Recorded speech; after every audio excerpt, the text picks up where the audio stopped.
రండి రండి, ఎందుకు అక్కడే ఆగిపోయారు? రండి రండి. చెట్టియార్ గారు ఎప్పుడు ఇంటిని మీరు వాడికి అమ్మేశారు. ఎంతసేపు ఎక్కడ ఉన్నారు చెట్టియార్? నేను వచ్చి గంట సేపు అయింది, ఇది 3వ టీ. అక్కయ్య టీ ఇచ్చి విసుగుపోయింది. ఎందుకు మళ్ళా ఇక్కడికి వచ్చావు? ఇలా చూడండి చెట్టియార్, నేను పగ తీర్చుకోవాలని రాలేదు. నేను మీ పాత ఫ్రెండ్గానే ఇక్కడికి వచ్చాను.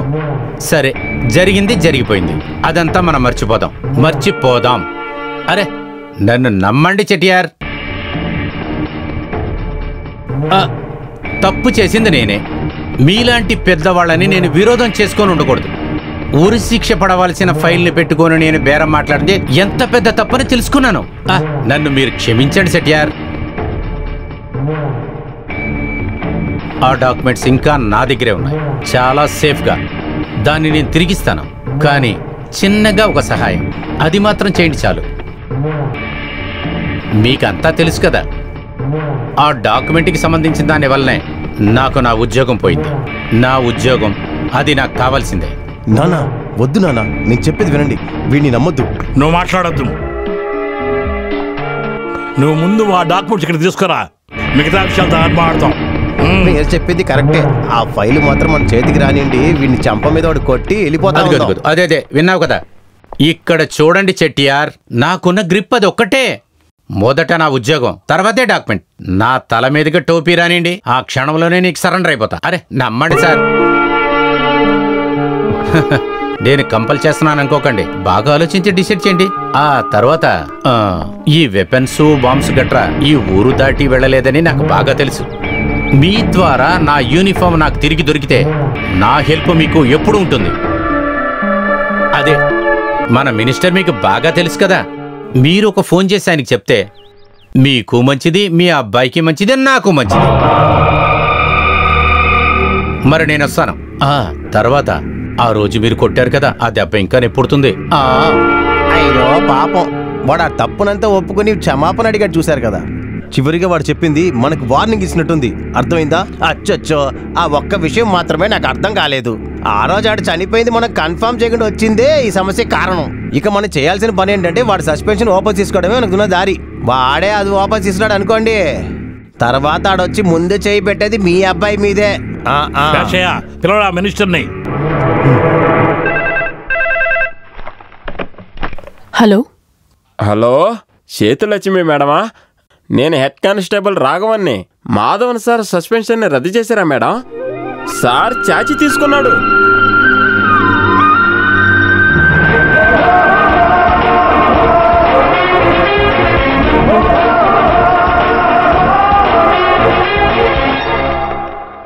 హలో, నమస్తే చెట్టియార్, నేను ఇన్స్పెక్టర్ మాధవన్ సార్.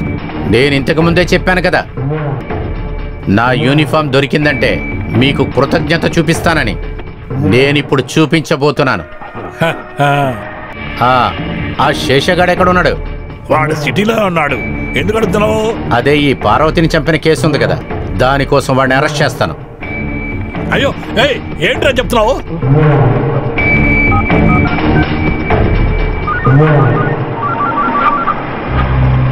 హలో, ఏంటి నాన్న? శశయ్య, త్వరగా ఎక్కడికైనా పారిపో. ఎందుకు? ఆ సర్కిల్ నేను అరెస్ట్ చేయబోతున్నాడు. నువ్వు ఇప్పుడు ఎక్కడున్నావు? ఇప్పుడు నేను ట్రాఫిక్ లో ఇరుక్కున్నాను. ఎందుకు నాన్న? హలో హలో శశయ్య,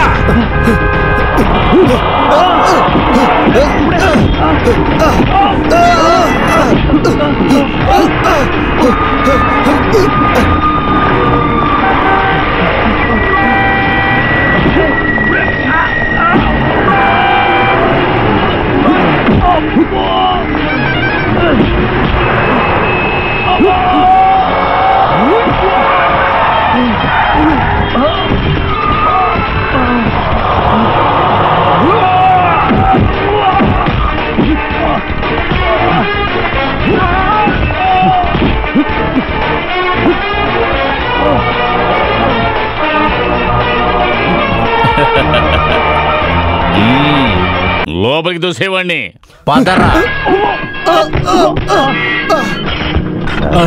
ఎందుకు సార్ నన్ను పిలిచారు? హాస్పిటల్లో మీకు ఒక మాట ఇచ్చాను నేను. ఇంకొకసారి నేను యూనిఫామ్ వేసుకుంటే ఆ రోజునే మీ అమ్మాయిని చంపిన వాడిని తీసి లోపల వేస్తానన్నానా? వీడే ఆ హంతకుడు.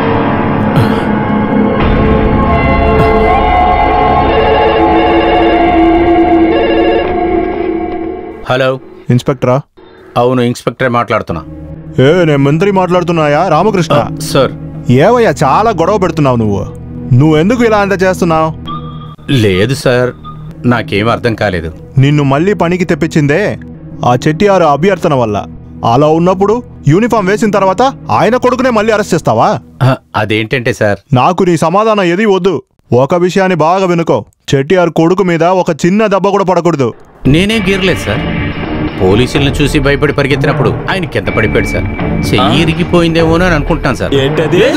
వాడు అబద్ధాలు చెప్తున్నాడు. నా చేతులు బానే ఉన్నాయి. సార్ అతని చెయ్యి విరిగింది. అతని చెయ్యి విరిగి కానిస్టేబుల్ చెక్ చేసి చూసినప్పుడు చెయ్యి ఇరిగినట్లే ఉంది సార్. వాట్? ఆయన నెప్పుతో అరుస్తున్నాడు సార్. ఏం చేస్తున్నారా? చెయ్యి నొప్పిగా ఉందే సార్, ఆయన నెప్పుతో బాధపడుతూ ఏడుస్తున్నాడు సార్. ఏవయ్యా, వాడిని మొదట రిలీజ్ చేయవయ్యా. సార్, మీరు చెప్తే వినకుండా ఉండగలమా? కానీ సార్, వాడి పేరు మీద నేను కేసు చార్జ్ చేశాను సార్. చెట్టియార్ గారిని ఒక లాయర్ని తీసుకురామన్నాడు సార్. సార్, అలాగే సార్. Thank you sir. ఇదే మాస్టర్ గారు నిజమైన డెమోక్రసీ. ఇంకా ఎక్కువగా పోతే 10 నిమిషాలే ఇక్కడ ఉంటారు, అంతే కదా? చెప్పండి. నువ్వే కాదురా, మీ ఐజీ అనుకున్నా కూడా నన్ను లోపల పెట్టలేదు. ఎంత పెద్ద ఇన్ఫ్లుయెన్స్. కానీ నేను మినిస్టర్తో మాట్లాడినప్పుడు విన్నావు కదా, నీ చెయ్యి విరిగిందని.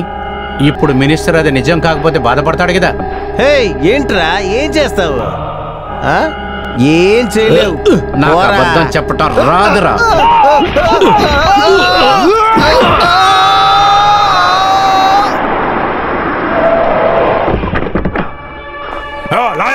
రావయ్యా.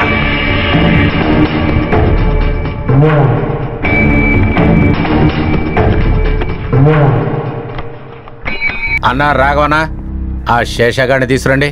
ఇదిగో తీసుకొస్తా సార్. అయ్యో, ఏమైందా నీకు? ఏమైంది? చెయ్యి విరిగితే అరవకుండా ఉంటాను. వీడు ఏమైంది చెప్పండి. నేను అవునన్నా. ఏమి లేదు చెట్టియారు, ఇదంతా ఉత్తి ట్రైలరేగా, మిగతాది వెనకాలే ఉంటుంది. అవును, ఆడుకుంటమే బాగా ఆడుకుంటూ పెరిగిన వాడినే. ఈ ఊర్లో నా ఫైనల్ మ్యాచ్ నీతోనే. నువ్వు దాచిపెట్టిన వెపన్స్, తుపాకీలన్నీ, నువ్వు చేసిన డీల్స్ అన్నిటినీ, వీడు చేసిన హత్యతో సహా కంప్లీట్ ఆధారంతో పాటు వచ్చే 25వ తారీఖు కోర్టులో ప్రొడ్యూస్ చేస్తాను. ఆ 25వ తేదీ వరకు నువ్వు ప్రాణాలతో ఉంటే కదా చూస్తాను. सब कुछ ठीक हो जाएगा चटियार. बहुत ही जल्द हमारा शिप समुद्र के बीच में पहुंच जाएगा और उसके बाद हम सारा माल शिप में रख देंगे. నీ షిప్పులు, తుపాకులు, బాంబులు అన్నీ ఓకే, కానీ నా కొడుక్కి ఉరి శిక్ష పడడానికి కారణమైన ఆ డాక్యుమెంట్స్ ఒక సాధారణ పోలీస్ ఇంట్లో ఉందని నాకు ఇన్ఫర్మేషన్ వచ్చింది. Don't worry चटियार, तुम्हें डॉक्यूमेंट्स चाहिए वो तुम्हें मिल जाएंगे. मुझे सिर्फ उस कांस्टेबल का घर दिखा दो. హలో, నేను మాధవ. ఏం చేస్తున్నారు మీరు? ఇంట్లో వంట వండుకుంటాను. ఊరు నుంచి నా కూతురు, మనవరాలు, మనవాళ్ళు వస్తున్నారు, అందుకని లీవ్ పెట్టాను. వాళ్ళకి నచ్చినట్టుగా అన్ని వంటలు చేస్తూ ఉన్నాను. చేయండి. తర్వాత నేను ఇచ్చిన ఫైల్స్ అన్ని నాకు తిరిగి కావాలి, డీజీపీని కలవటం కోసమే. నేను ఇప్పుడు అక్కడికి తీసుకొస్తాను సార్. వద్దు, మీరు అక్కడే ఉండండి, నేను వస్తాను. రండి.